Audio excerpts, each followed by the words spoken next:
ఇప్పుడు మాన్యులు చంద్రబాబు నాయుడు గారిని మాట్లాడవలసింది కోరుతున్నాను మన ముఖ్యమంత్రి గారిని.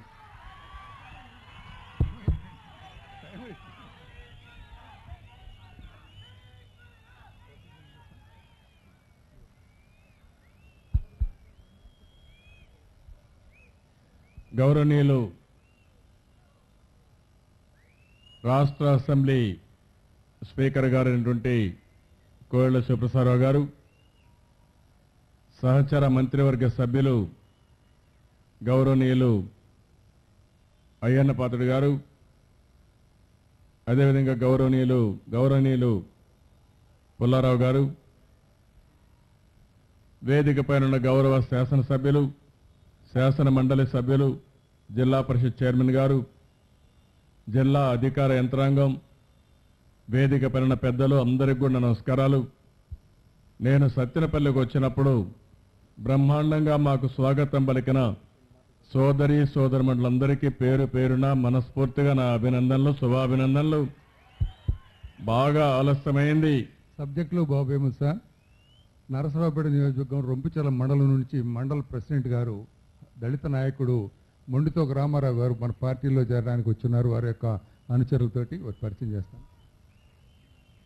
ఓకేమ్మా, గుడ్.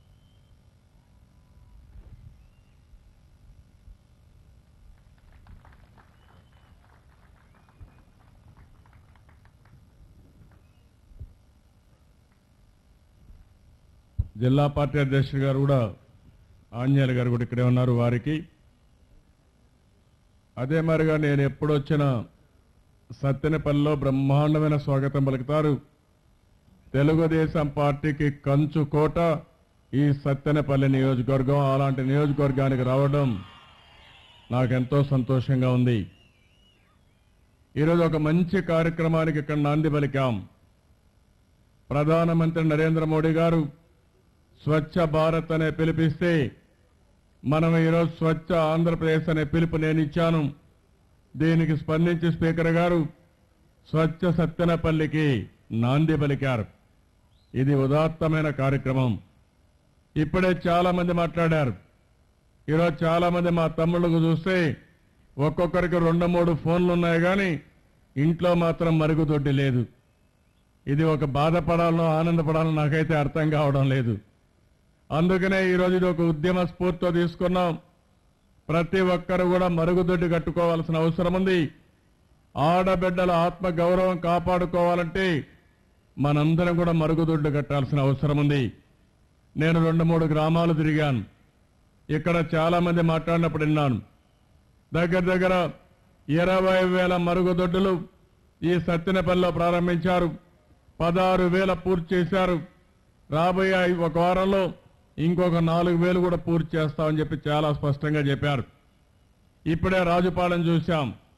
రాబోయే ఈ నెలలోనే 100% మరుగుదొడ్లు కట్టుకుని 100% మేము సాధించామని, 100% మరుగుదొడ్లు సాధించిన మండలంగా ఆ మండలాన్ని అనౌన్స్ చేసే పరిస్థితి వచ్చారు. దానికి కూడా వారిని మనస్ఫూర్తిగా అభినందిస్తున్నాను. ఈరోజు చూస్తే నందిగామ గ్రామం సర్పంచ్ బుల్లయ్య గారు 673 మరుగుదొడ్లు కట్టి 100% అచీవ్ చేసే పరిస్థితికి వచ్చారు. నేను గ్రామాలకు పోయినప్పుడు అడిగాను, ఈరోజు మరుగుదొడ్ల పైన ఏ పేరు పెట్టి మనం ముందుకు పోవాలని అడిగాను. ఆడబిడ్డలందరూ కూడా ఒకసారి ఆలోచిస్తే ఎక్కడ పోయినా పెద్ద ఎత్తున మీటింగ్కి ఆడబిడ్డలు వచ్చినప్పుడు వాళ్ళు ఒకటే మాట చెప్పారు, ఇంతవరకు మేము చాలా బాధపడ్డాం. మరుగుదొడ్లు లేకుండా ఓసారి చీకటప్పుడు మరుగుదొడ్ల కోసం పోతే చాలా ఇబ్బంది పాలైపోయాం, పాములు గరవడం లేకుంటే అవమానాల పాలయ్యాం అని కూడా చాలా బాధపడే పరిస్థితి వచ్చింది. ఇప్పుడే పక్క గ్రామంలో నేను మాట్లాడినప్పుడు మీరు స్నానాలు ఏ విధంగా చేశారు ఇంతవరకంటే ఇంటి బయట చుట్టూరు చీరలో లేకుంటే బట్టలు కట్టి అక్కడే భయంగా స్నానాలు చేశామని చెప్పే పరిస్థితికి వచ్చారంటే చాలా బాధేస్తుంది. ఆత్మ గౌరవాన్ని చంపుకొని బతికాం, చాలా ఇబ్బందులు పాలయ్యాం. అందుకనే ఈరోజు రాష్ట్రంలో మరుగుదొడ్లు కట్టడం ప్రతి ఒక్కరూ కూడా చేయవలసిన పని. రాబోయే రోజుల్లో గుంటూరు జిల్లాని ఒక ఆదర్శంగా తీసుకుని రాబోయే 3 నెలల్లో 100% ప్రతి ఒక్క ఇంటికి మరుగుదొడ్లు కట్టే కార్యక్రమాన్ని మనం చేపట్టవలసిన అవసరం ఉంది. చేస్తామని గట్టిగా చప్పట్లు కొట్టి హర్షాన్ని ఆమోదాన్ని తెలియజేయాల్సిన అవసరం ఉంది. ఈరోజు ఇంకో పక్క నేను అడిగాను, దీనికి ఒక మంచి పేరు పెట్టాలి. ఇక్కడే మాకు అయ్యన్న పత్రుడు గారు మంత్రి గారు ఉన్నారు.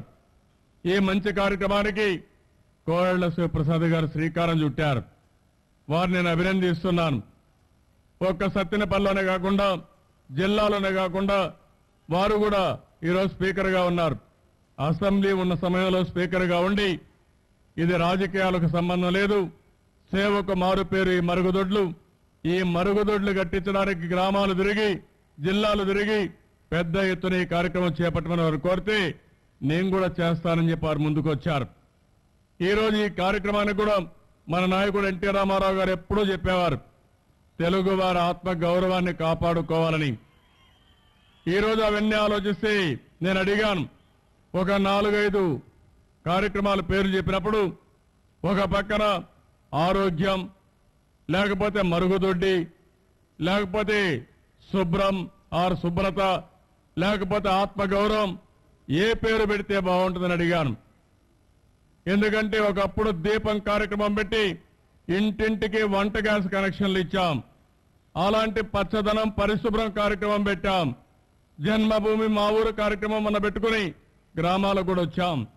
నేను అందుకనే ఈరోజు మిమ్మల్ని కోరేది, ఈ కార్యక్రమానికి కొంతమంది సజెస్ట్ చేశారు, స్వచ్ఛ భారత్లో భాగంగా స్వచ్ఛ ఆంధ్రప్రదేశ్ తయారు చేద్దాం, మరుగుదొడ్డికి మాత్రం ఆత్మ గౌరవం అనే పేరు పెట్టి మనం ముందుకు పోతే బాగుంటుందని చెప్పి చాలా మంది సజెషన్ ఇచ్చారు.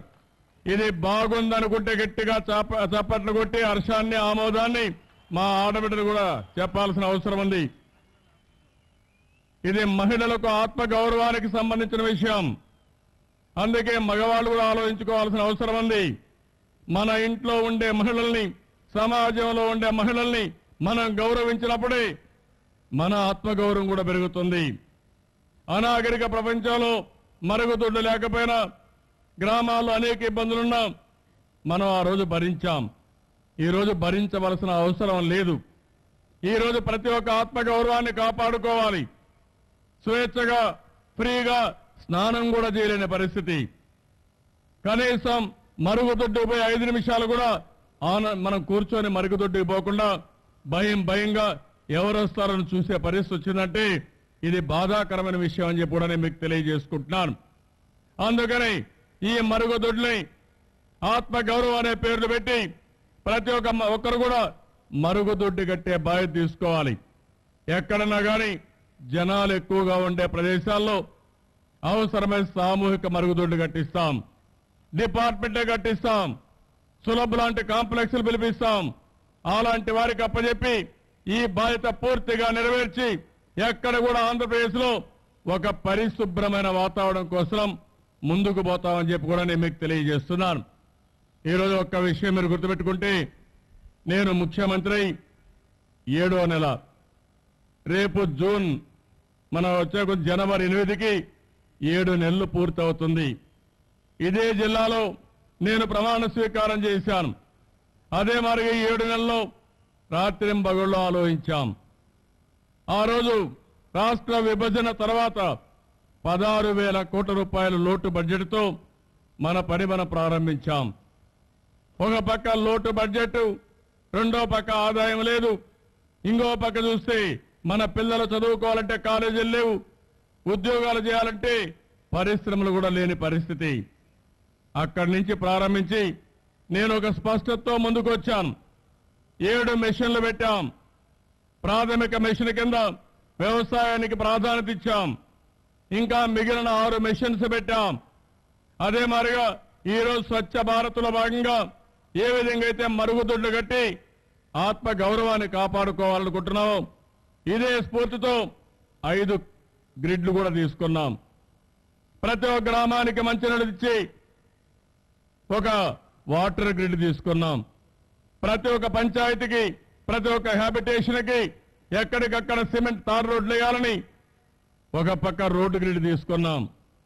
ఇంకో పక్క ప్రతి ఒక్క గ్రామానికి 24 గంటలు కరెంట్ ఇవ్వడానికి, ఎక్కడ కూడా కరెంటు ఇబ్బందులు లేకుండా చేయడానికి ఈరోజు మనం ముందుకు పోయాం. దానికే పవర్ గ్రిడ్ అనే పేరు పెట్టుకున్నాం. ఇంకో పక్క నేనే ఆ రోజు మీరు చూస్తే ప్రతి ఒక్క ఇంటికి వంట గ్యాస్ ఇవ్వాలని ఆ రోజు మనం వంట గ్యాస్ సిలిండర్లు ఇచ్చాం. ఈరోజు మళ్ళీ ఒక కార్యక్రమం తీసుకుని భవిష్యత్తులో ఏదైతే గ్యాస్ గ్రిడ్ పెట్టి పైప్ లైన్లో గ్యాస్ తీసుకొచ్చి ఇండ్లకు కావాలంటే ఎల్పిజి, అదే మరి ఇంకో పక్క ఏవైనా ఇండస్ట్రీస్ కావాలంటే సిఎన్జి, వాహనాలకు సిఎన్జి ఇచ్చి ఇండస్ట్రీ కూడా ఎల్పిజి ఇచ్చి ఎల్ఎన్జి ఇచ్చి పెద్ద ఎత్తున మనం కార్యక్రమాలు చేయాలని చెప్పే ఉద్దేశంతో ముందుకు పోతున్నాం. నాగరిక ప్రపంచంలో టెలికమ్యూనికేషన్లు పెరిగిపోయినాయి, ఫైబర్ ఆప్టిక్ కనెక్టివిటీ పెరిగింది. అందుకనే ప్రతి ఒక్క ఇంటికి కూడా ఈరోజు కేబుల్ ఎట్టయితే వస్తా ఉందో పెద్ద ఎత్తున బ్యాండ్ విత్ ఇచ్చి మీరు ఏ సినిమా చూడాలన్నా డిమాండ్తో చూసే విధంగా, ఏ విషయాలు నేర్చుకోవాలన్నా ప్రపంచంతో అనుసంధానం చేసేట్టుగా ప్రతి ఒక్క ఇంటికి ఫైబర్ గ్రిడ్ తీసుకురావాలని చెప్పి ఆలోచిస్తున్నాను. ఒకప్పుడు సెల్ ఫోన్ అంటే చాలా మందికి అర్థం కాలేదు. ఇప్పుడు సెల్ ఫోన్ అంటే స్మార్ట్ ఫోన్లు పెట్టుకున్నారు. మా తమ్ముళ్ళందరూ కూడా పెట్టుకొని ఏం కావాలన్నా సమాచారం తీసుకునే పరిస్థితికి వచ్చారు. ఆ విధంగా మనం ముందుకు పోగలిగాం.